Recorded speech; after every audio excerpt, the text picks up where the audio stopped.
What's going on, guys? Welcome back. I've brought you guys in the past numerous Dasaita videos, the G12 Plus, then the G13 Plus for the 5th gen Toyota 4Runner, followed by the G13 for the Toyota Tacoma.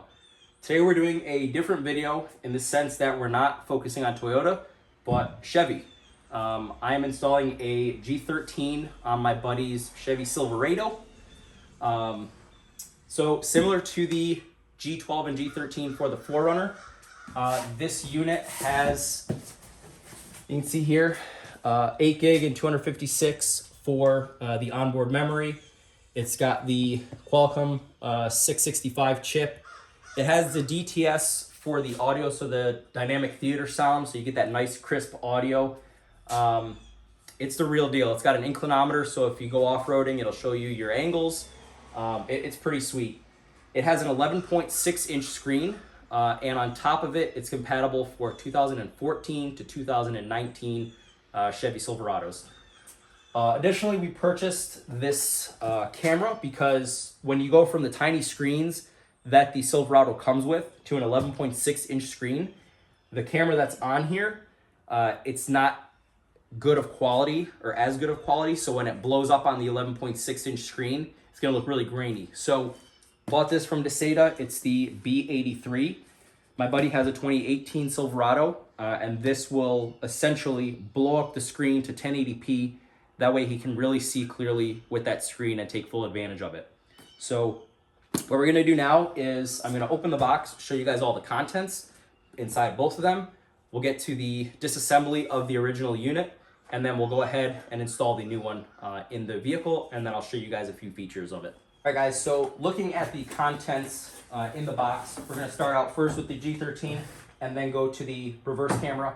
So up top, you have the user manual, which shows you how to configure all the settings and whatnot for the system itself. There's a warranty card, and then there's the install steps depending on your year, make, and model of your Silverado. And then it shows you all the connections, what to plug in where to get, certain features. So I'll put that to the side. Then grab the unit itself. All right, so nothing else in the box.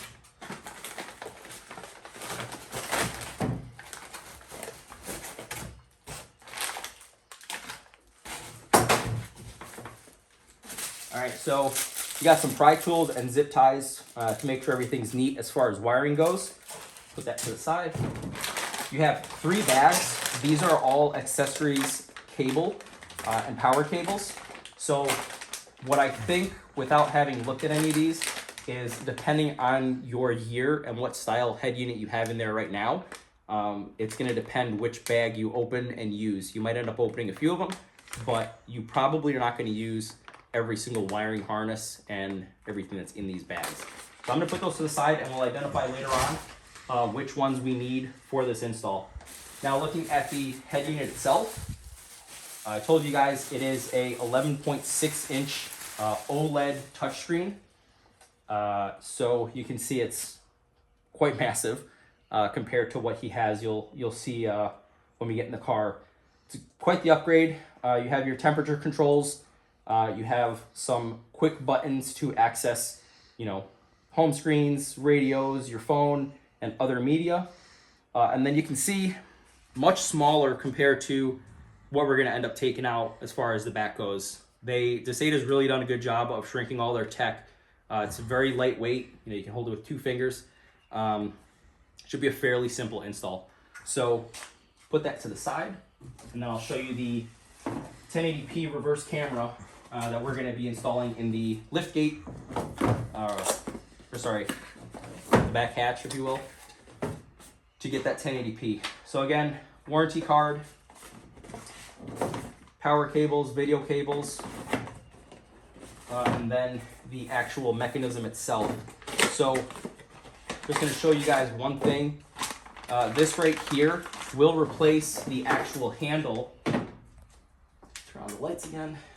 This will replace the actual handle that is here. So the positioning is the same, but You're gonna maintain the original lock. You're just gonna get a whole new mechanism. So, all right, let's go to the inside of the vehicle now and start the disassembly of the original head unit, and then I'll show you guys how to connect everything for this unit and get it all buttoned up. All right, guys, so we talked about these little pry tools that come in the box of the G13. You're gonna wanna grab those now. The first step is to take this trim piece off, and that will give you access to all the bolts that are holding the head unit in place.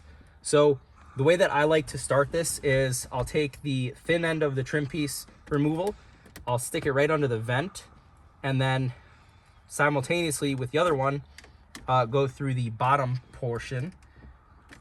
And usually you'll be able to create a wedge and it'll pop out. So let's see if we can make that. You heard that little pop? Go to the other side and do the same thing. And you just got to feel for where it's like kind of loose, and you can get that pry tool under there. The big thing with this is do not force it. If you force it, you're going to break it. There are, I believe, 4 pop-in pieces on the top. There's a few on the side, and then there's either 2 or 3 on the bottom. I can't remember. But again, now that the bottom 2 pieces are loose, there's some down here. We'll address those in a second. But when you remove the rest of this, if you kind of work where it's already loose, it'll help you. So we'll try here next. I think there's 2 on the side, or 1 on each side. So that one's loose. Same thing over here. Put it where we started.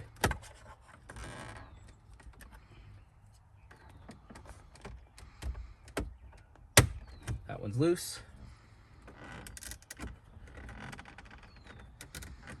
So see how I kind of used my hand to spread it per se to get underneath it. That one's loose.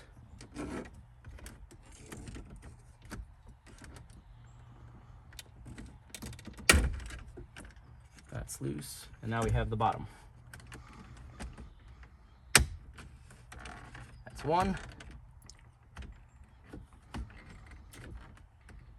Again, take your time. If you force these, you will break them. And then you're buying a new trim piece. Okay, so this has been removed, you can see. The next thing you're gonna wanna do is remove the heated seat option if that's something you have in your vehicle. So there's 2 connections, really simple. You just pinch and then wiggle. And then I'll see if I can show you on this side. There's a little tab right here. You're gonna pinch it and then wiggle. And then this can get put to the side. Make sure before you put it to the side that all the metal pieces that did get popped out are pushed firmly in place, or else you will lose them. So you can see there's 4 on the bottom, 1 on each side, and then 4 up top. So you have 8, 9, 10. So put this to the side, and we will use that again at the very end. That'll probably be one of the last steps for getting it all buttoned up. The next step to removing the old head unit is to grab a 7mm socket, and you're going to remove these 4 bolts. They're all 7mm, so just grab this and then start removing. Put these somewhere safe, like on a black carpet where you can't see them. Oh, all 4 screws have been removed. Now you should be able to just pull this out.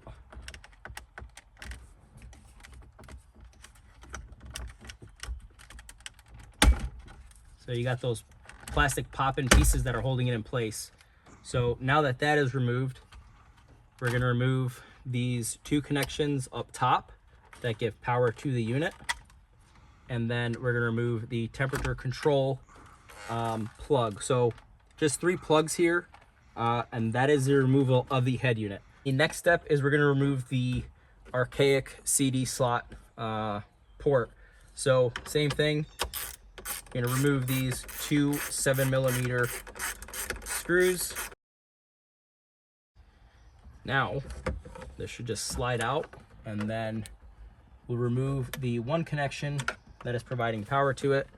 we'll put this to the side. That way, if my buddy ever decides to sell his car and go back to stock, he can use this, but you will not need this anymore when connecting the G13 to the Silverado. All right, so before we put the original stuff to the side, you're gonna want this temperature control module. So let's remove that really quick. Again, using these pry tools, if you look closely, there's tabs to the left and right of it, and probably on the top and bottom. You're gonna wanna loosen those tabs. And all you have to do, you saw how easy it was. You just push up and then put a little bit of pressure here to kind of like dislodge it so it doesn't go back in that port. So same thing here, very little pressure, and then push the front side of it. You heard that little pop? That's it coming out of its slot. And then there's 3 more on the bottom. So again, just a little bit of pressure.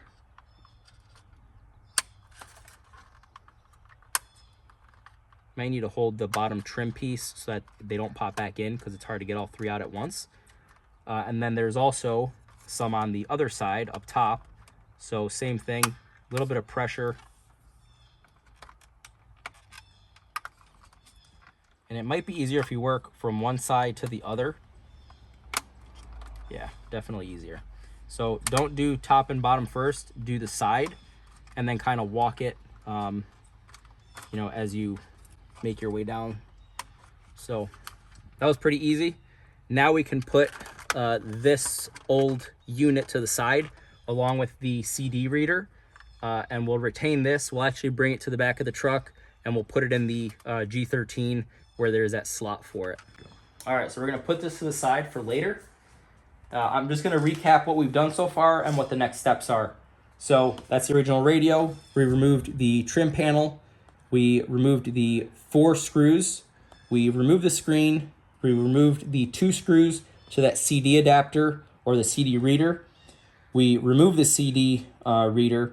And now what we're gonna do is we're gonna go to the glove box and remove 4 screws from the glove box.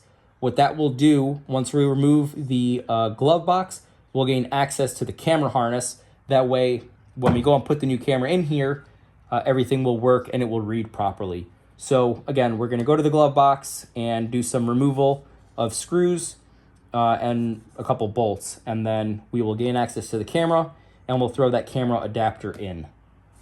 This is like a double glove box, so you're gonna wanna open the top and bottom.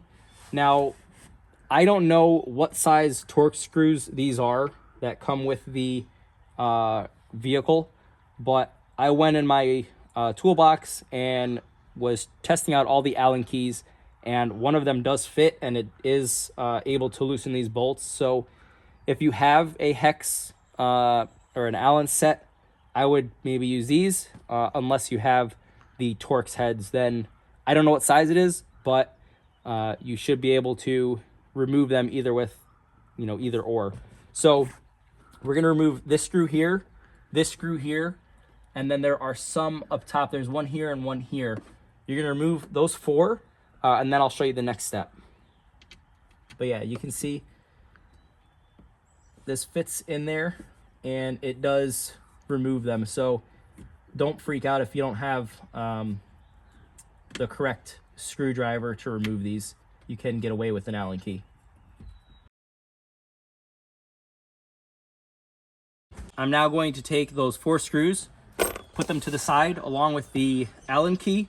The next step is grab the top portion of the bottom part of the glove box with like 2 fingers. You're gonna just gently pull, keep pulling. You're gonna hear like a couple of pops. What you're doing is removing the plastic pieces on the side that allow it to stay in place. So now that this is like loose, you can close that up. You're gonna take that 7mm socket, and I have an extension on it, but you don't really need one here. You're gonna take 2 screws out. There's one right here, and then one right there. All right, so now we've removed those 2 screws. So this should, again, it's got those little plastic pieces that are holding it in place. So see how I'm grabbing the top and the bottom?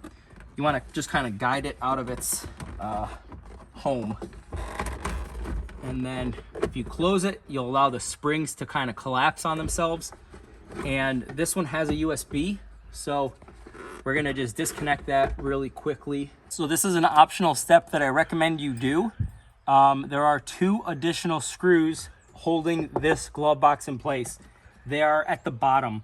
So using that same Allen key, you remove those screws, and now this disappears and is out of your way. So I recommend doing that. It gives you better access to everything, so you can disconnect the connections necessary and attach new ones. So again, those 2 screws, if you're looking at the bottom of the glove box, are right here. Super simple. Recommend doing this. Now that the top and lower portion of the glove box are removed, it gives you access to everything that's back here. So if you look at the install guide, and I love Dasaita, but the instructions on this are a little unclear, so that's why I'm gonna make sure you guys understand this step. If you look at step number 9, it says unplug the 12-pin camera harness and connect camera adapter. So looking at this metal bar right here, underneath it, and it's gonna be hard to show you guys on video, but underneath it, there are a number of connections. On this vehicle, 2018 Silverado, the connector that is leftmost of all the other ones is the one you're gonna unplug. Now, a couple identifying tricks. The adapter itself is gray, and then where the pins go into is green. So I'll show you that right now. So the leftmost one, you're gonna push the little tab, pull straight down. It's, again, gray in nature, and then the inside is green. So similar to what Dasaita has photographed here. It's gray with a green male end. So we're gonna take that. I don't know what bag this is gonna be in for you guys, but you're gonna grab this adapter. So this is the camera adapter. The way you can delineate what adapter it is because it says camera. And it has this little orange pigtail here. So what you're gonna do is that connection that you loosened, you're gonna plug the male end into the female end, okay? Snaps in place, nice and snug. Now, I'm a betting man that this is gonna go into your head unit once we get all the connections established. And I'm probably gonna have to route it like so if I had to take a guess. So I'm just gonna leave this here for now, but my mind is there. This is going to get routed to the head unit. That way, you know, this harness goes all the way back to the truck, and this will connect to the head unit and give you the video from the back end of the vehicle. So, all right, the next step, connect the CCD adapter, which we just did. Now it says link the CCD yellow plug with the cam VIN, and then in parentheses it says camera video in plug. So now we need to go to the G13, start plugging in those connections respective to the vehicle that we have.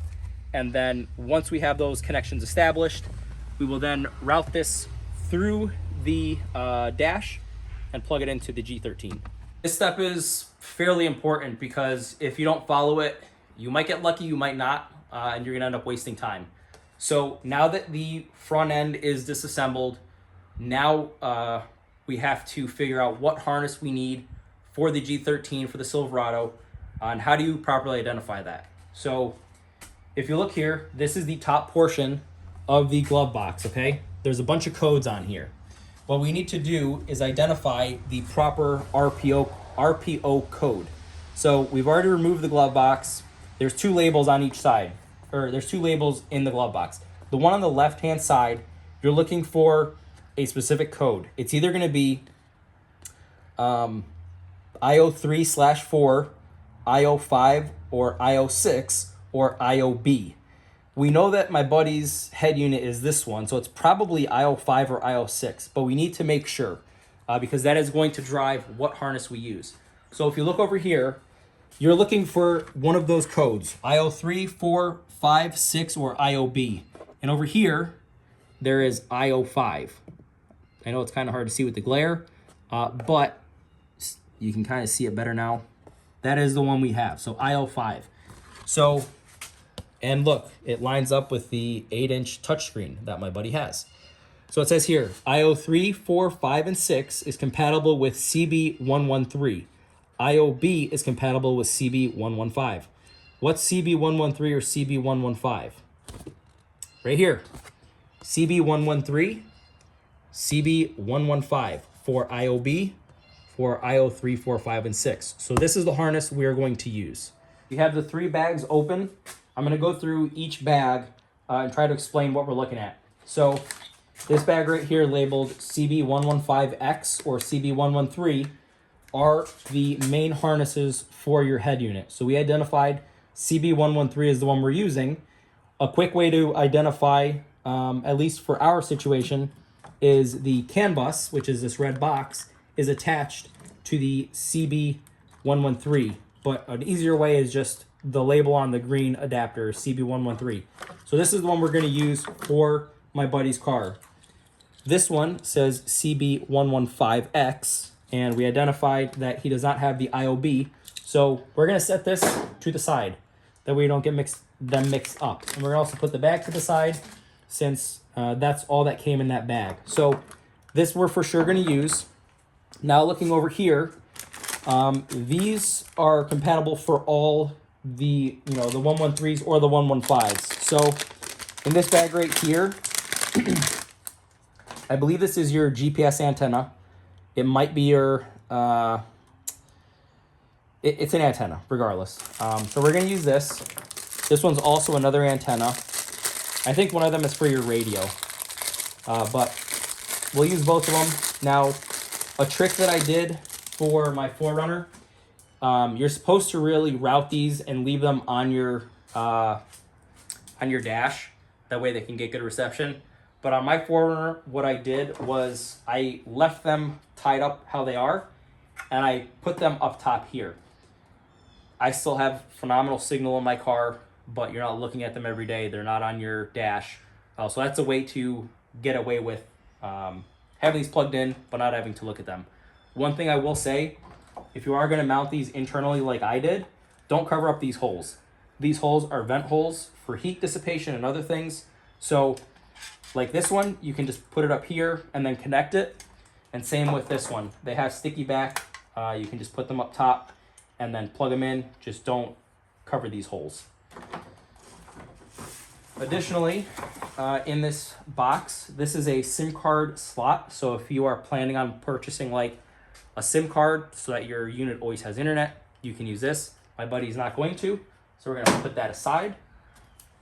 These are USBs, so you can plug like USBs in here, watch movies off of it, do updates to your unit. So we are gonna plug this one in. This is the camera adapter right here. So we're gonna plug that in. This is for a microphone. We are gonna plug this in, but we're not gonna plug the microphone in. My buddy doesn't wanna have this hanging out of his car. So we might be able to find him an aftermarket microphone that goes into the factory location for his vehicle. So we're gonna put this aside. And then just more connections. I think this is for front camera. I don't know, regardless, plug this in. And then this is a Wi-Fi antenna. You're gonna wanna have this in there because if you wanna do updates to your system when you're at your house, this is what gives it signal. So that's the other bag. And then in here, I don't know what this is for, but I saw that it is used in the install guide. So we're gonna put that to the side. This is also used. This connects to your steering wheel, I believe. So we're gonna put that to the side. This is in here. And then these are more connections that are also depicted in here. So everything from this bag pretty much, the CB113 harness, and then you can pick and choose some of the harnesses based on features you might want or not want. So now we're gonna start plugging everything in. I'm not gonna show you how to plug everything in. It's pretty cut and dry. If you look at the picture up here, plus, they're all certain sizes, so not everything will fit in every hole, so to speak. So I'm gonna get everything connected, and then I'll show you guys the next step. All right, guys, we're gonna take the temperature control module, and we're gonna plug it into the G13. So just make sure it's oriented the right way. You're gonna line it up, and then just push it. You'll hear it snap into place. Push all around it, make sure there's no pins that didn't grab. And now, I'm not going to show you all the connections because, again, it's going to vary based on what harness you have.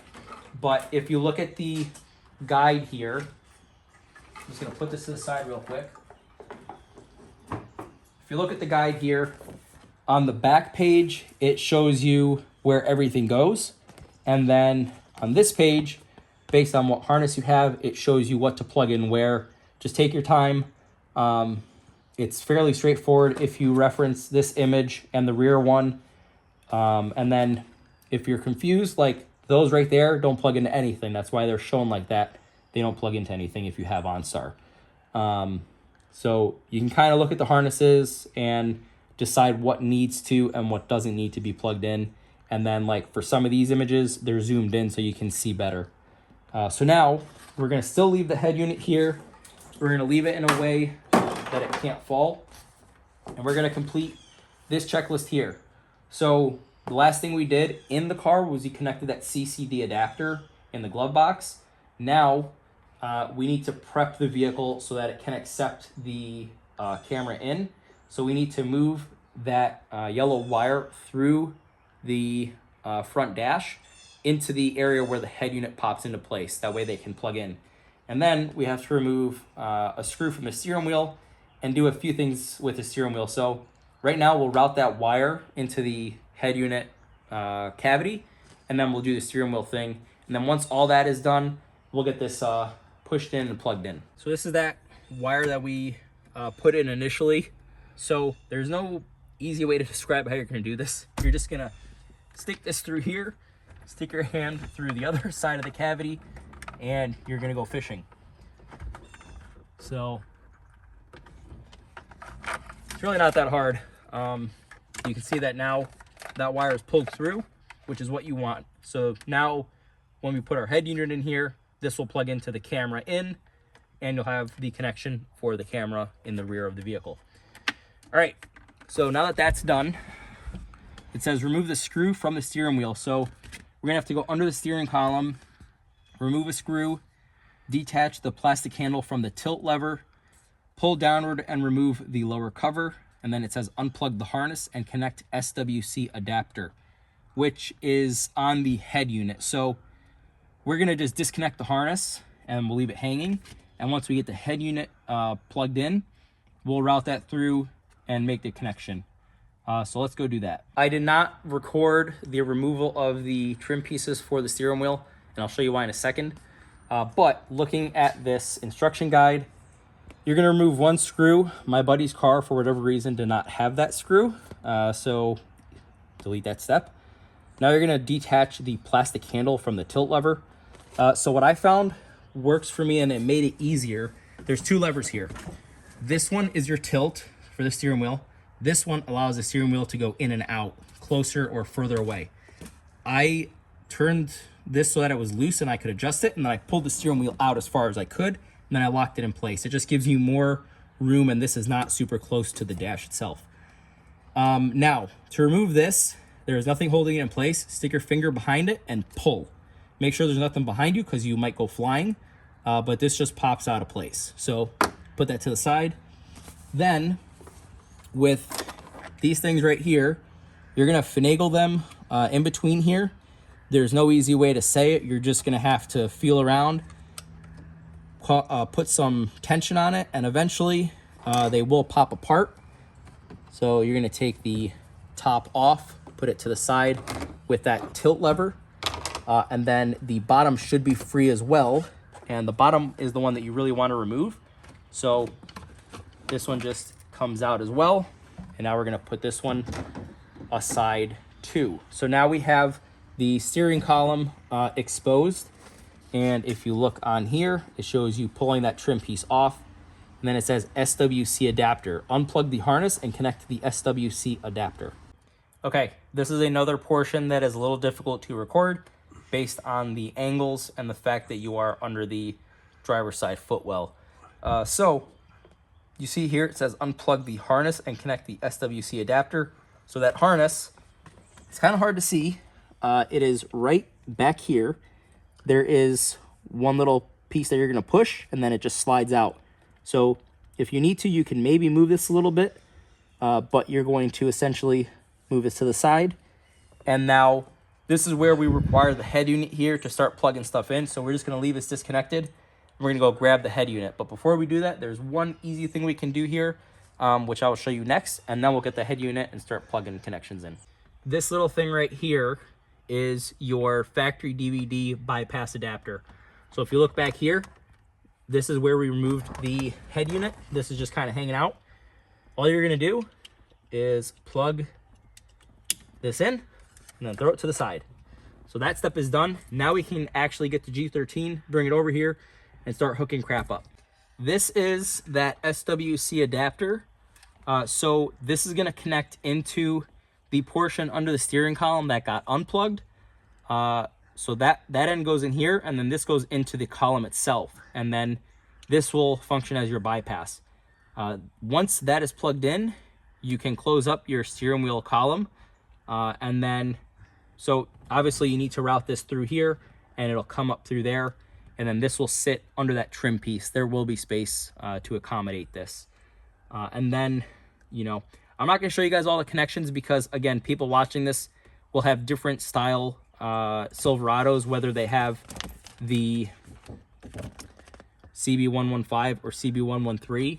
So I'm just going to skip that because it's going to be a lot of time for me just like figuring out what to plug in where. But again, if you follow this step-by-step guide, it will show you exactly what to do. So we're going to go ahead and get everything plugged in, and then I'll show you guys the reassembly, and we'll do the rear camera next, and then we'll take it for a spin, and I'll show you guys all the features.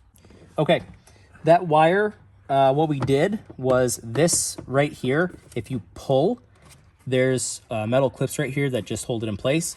So that gave us more access to the dash. So we ran that wire through here. Now we have the bypass. So we're gonna take the male, plug it into the female, like so. Then we're gonna take the other male and plug it into this adapter up here. So again, just be careful, take your time, maybe bend this a little bit, give you a little bit of leverage. You don't want to break this, so just go slow. Now that's plugged in place. So what we can do is just neatly tuck this back here. We'll pull the excess through. We don't want it to be super tight. Actually, I'm going to do one thing because I don't like how I'm looking at this. I'm just going to put this on the other side of the harness and then plug it back in. And now this can be neatly tucked. We're going to close this back up. Make sure to keep that wire out of these clips away. All right, so that's closed. We'll pull that excess. Now that we're here, let's just go ahead and get this buttoned up. So in the reverse, we'll take the bottom portion and again, make sure nothing gets pinched. All right, didn't get it on video because this was a pain in the ass. This pops in place. Immediately push this in once you have this in place. That way it'll hold it from falling down. The next thing I'm gonna do is just turn the wheel to straight and then turn it back off. That will just give me more working room back here.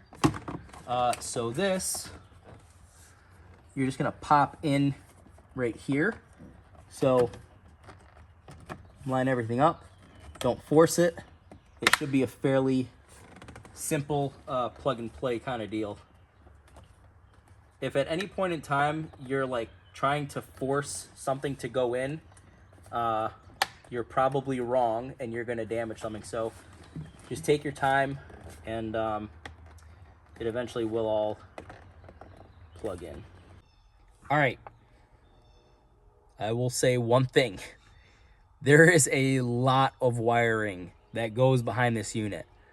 I actually relocated those two antennas instead of it being on the flat surface, it is behind the screen attached to the back of the screen, because there's a large void here, but where the actual like chips and everything for the screen are, there's like no room.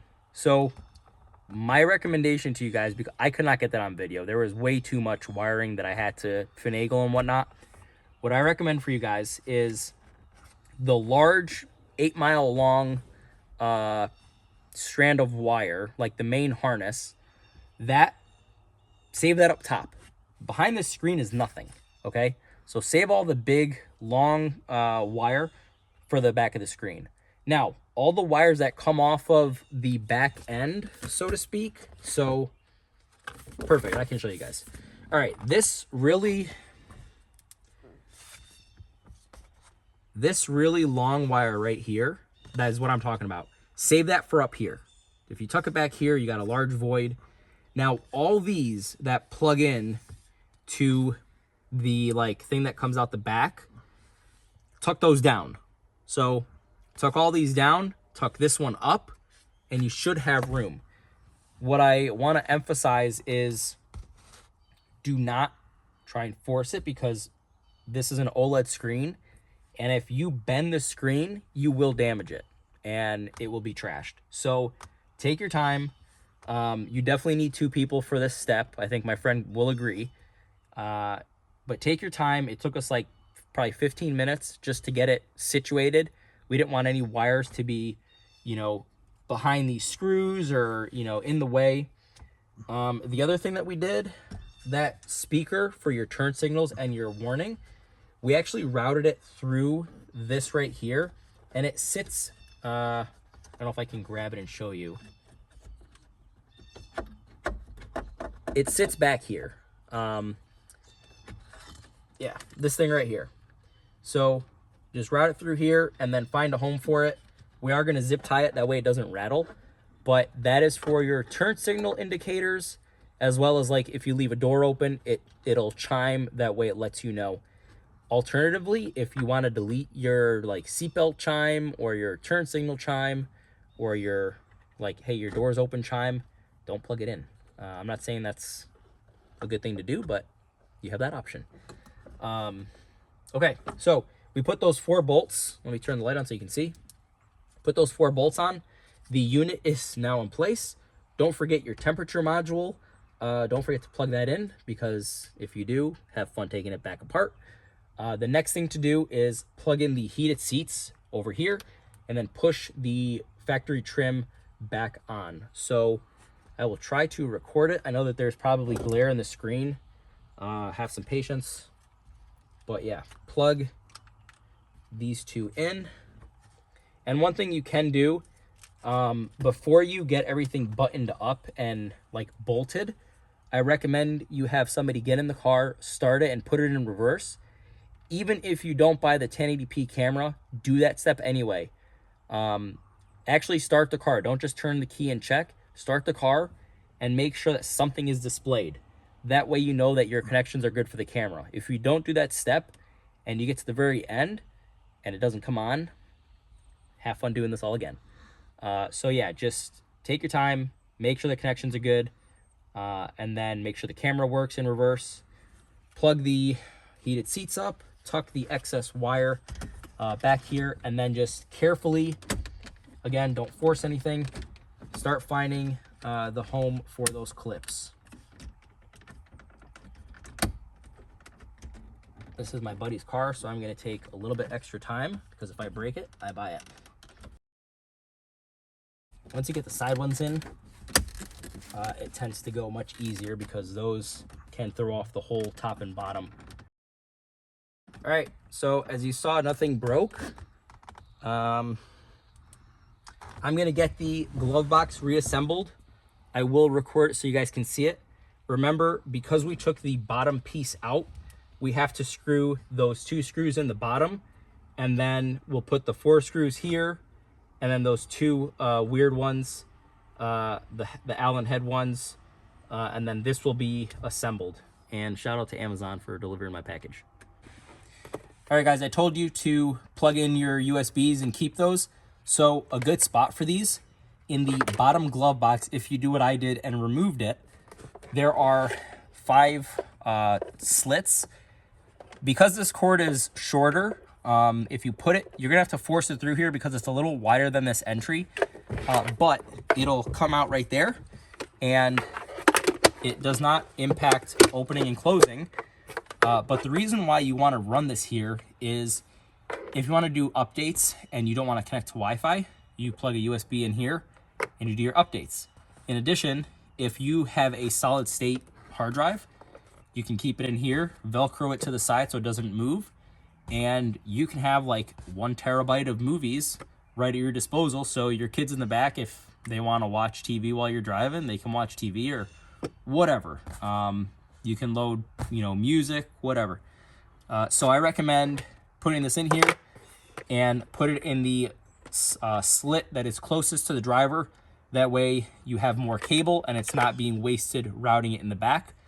So yeah, and then now what I'm going to do is put those 2 screws that hold the bottom glove box in place, and then we'll put the remaining screws up here and close this up.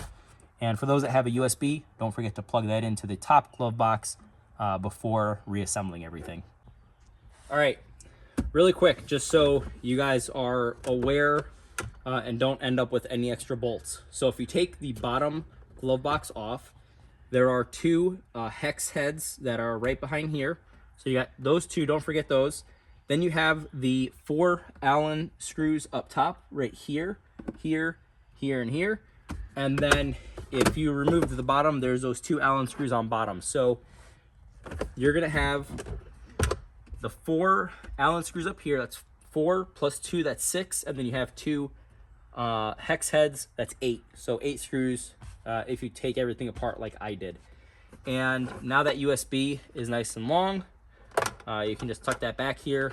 You don't have to do any cutting or modification of your glove box. So I'm gonna put my buddy's stuff back in here. We plugged in the USB and everything is back to how it was. So now I'm gonna show you guys the stock camera and the poor quality that it displays on an 11.6 inch screen, and show you why you should get the 1080p camera that Dasaita sells to pair with this unit, because you will see a much bigger improvement as far as quality goes, rather than keeping what came with the car back in 2018. All right, guys, we have the head unit all set up. We just kind of customized it to my buddy's liking. We went ahead and changed the time. I'm not going to show you guys like CarPlay and stuff, so I don't dox my location since I'm at my house. But I'll show you guys a few things that is available with this unit. So right off the bat, these buttons right here, you can customize them to take you to certain places. So my buddy's now, if I short press it, it takes him to CarPlay since he uses CarPlay for his iPhone. But if you have Android Auto, you can also set it up so you press home and it takes you to Android Auto. Alternatively, if he wants to access the Android side of the house, if he long presses it, it will take him to the Android homepage, which you're looking at right now. All these settings can be looked at in the user manual, so don't throw this out. What I recommend is when you first get this, sit with it for an hour and just go through every settings page. It really shows you how to learn the device. So I'll show you a few things.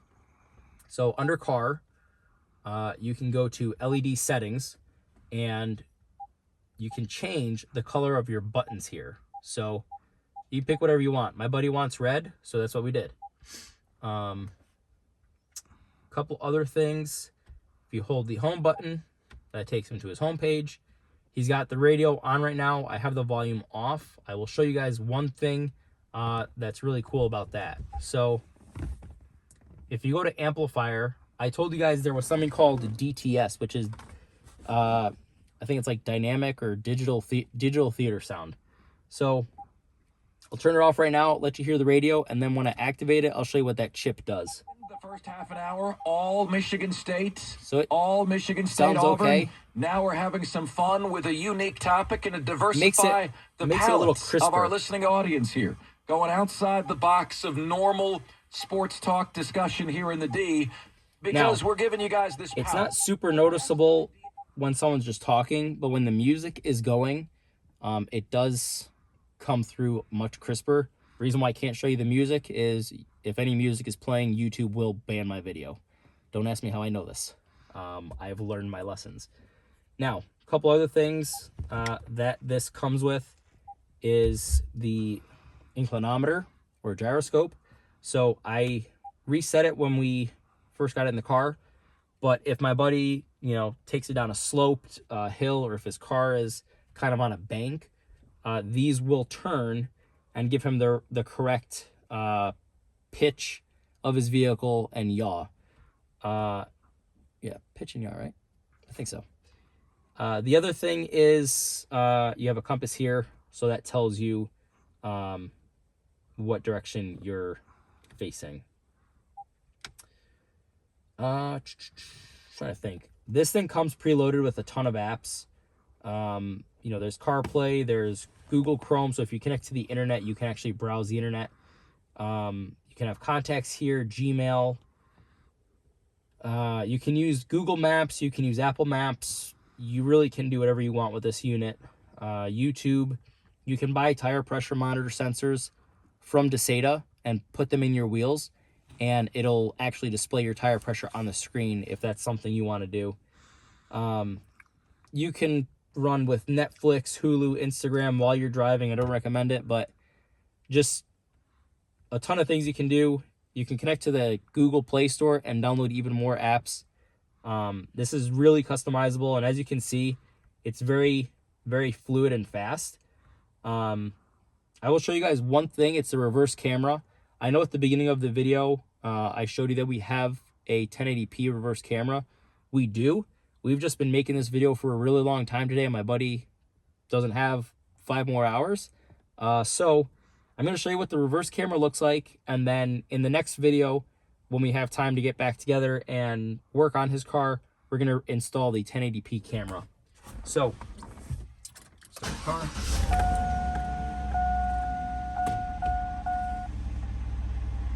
So we are like fully backed into the garage, so we don't have much room. So let me see if I can pull it out so you can see at least a little bit. All right, so it's not great, it's not horrible, but again, if you're going to be buying this unit, I do recommend getting the 1080p camera. You can still navigate in reverse without it, but it will be much clearer and the colors will be better with that 1080p camera. So be on the lookout for that video. We will be releasing that at some point. We just need to route the wiring underneath the vehicle to accommodate for the new camera. So a couple other things. There's like temperature controls that display up here. You can turn that on or off. You really don't need to have it on if you don't want. But yeah, that is pretty much the install of the Dasaita G13 for the Chevy Silverado from 2014 to 2019. I think those are the correct years. I could also be confusing that with the Toyota 4Runner. But again, if you have any questions, please drop a question or a comment in the description, or in the comments, sorry, and I will get back to you when I see them. If you found this video useful, or if you want to share with your friends or family, please share it with them. Like, share, and subscribe. And yeah, I'll see you on the next one. Thanks, guys.